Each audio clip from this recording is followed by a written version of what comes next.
The movie begins with the funeral of Ellen, the Graham family matriarch. Annie, Ellen's daughter, delivers a eulogy that hints at their strained relationship.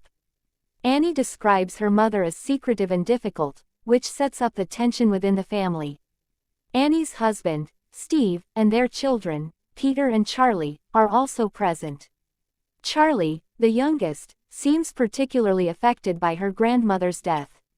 She behaves oddly, making strange clicking sounds with her tongue and acting withdrawn, suggesting she had a strong connection to her grandmother.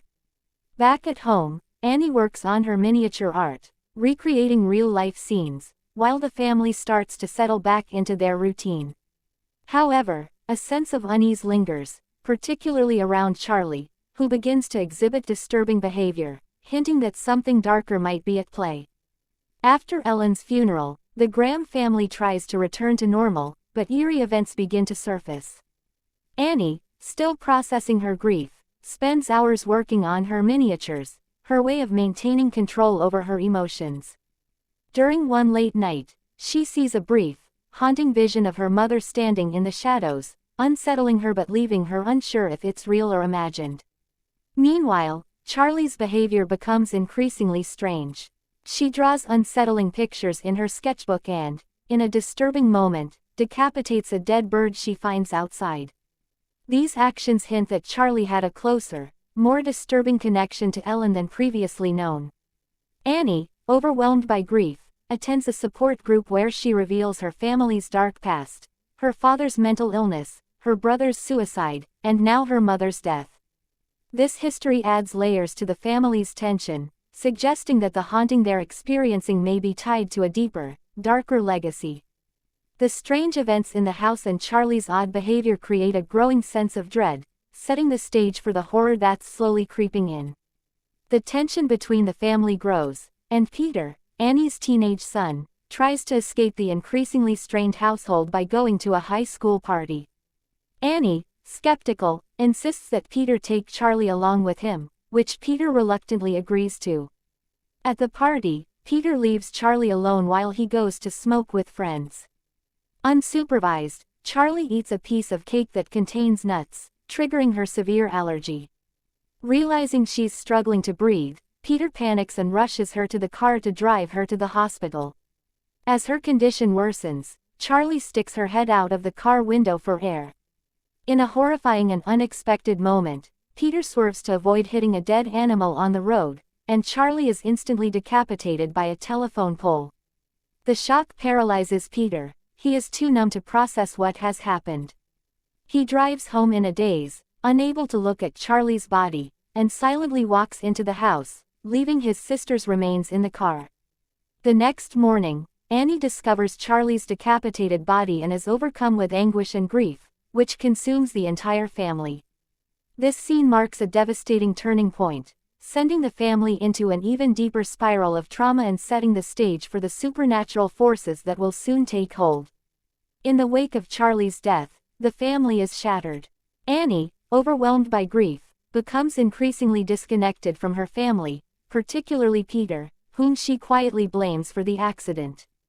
Her nights are filled with nightmares, and she grows increasingly fixated on her miniatures, using them as an outlet for her trauma. One day, Annie meets Joan, a sympathetic woman at her grief support group, who claims she has found a way to communicate with her dead loved ones. Joan introduces Annie to a séance, showing her how she contacted her deceased grandson. Desperate for any connection to Charlie, Annie decides to try it herself. Back at home, Annie convinces Peter and Steve to join her in the séance. As they go through the ritual, supernatural events begin to unfold, glasses move on their own, strange sounds echo through the house, and Annie seems to channel Charlie's spirit. Both Peter and Steve are terrified by the experience, but Annie is convinced she has made contact with her daughter. The séance, however, opens the door to something far darker than Annie anticipated. The presence in the house becomes stronger, and it's clear that the ritual has awoken a sinister force that begins to influence the family in terrifying ways. After the séance, supernatural occurrences intensify, especially around Peter, who begins to experience terrifying visions and strange physical sensations. He sees apparitions and hears whispers, growing increasingly paranoid as the malevolent presence in the house tightens its grip. Meanwhile, Annie discovers disturbing secrets about her mother, Ellen. She goes through old photo albums and finds pictures of Ellen with Joan, revealing that they were both involved in an occult group. This group appears to worship a demon named Paimon, and Annie realizes that her mother was deeply involved in these dark rituals. Annie also finds a book that details Paimon's need for a male host, suggesting that Charlie, and now Peter, may have been targeted all along. The realization strikes Annie. Her family is part of a much larger, sinister plan orchestrated by her mother and this cult. The true nature of Ellen's influence begins to unfold, and the dark legacy passed down through the family becomes horrifyingly clear. As Annie confronts these dark truths, the forces at play become more aggressive, pushing the family toward an inevitable and tragic conclusion. As the supernatural forces tighten their grip, Annie spirals further into madness. She becomes erratic, sleepwalking and experiencing terrifying visions. Peter is increasingly tormented by unseen forces. He experiences violent episodes, seeing apparitions of Charlie and being physically attacked by an invisible presence. Annie discovers her mother's decapitated body in the attic, placed there as part of a ritual. The walls are covered in strange occult symbols, and Annie realizes that her family is being manipulated by the demonic cult her mother belonged to. In a horrifying sequence, Annie becomes fully possessed and turns against her own son. In a state of terror, Peter watches as his mother brutally decapitates herself with piano wire. Desperate to escape, Peter jumps out of a window, falling unconscious on the ground. As Peter lies motionless, a light enters his body, signaling that he has become the final host for Paimon. He awakens, now under the control of the demon, and is drawn to the treehouse, where the cult has gathered to complete the ritual.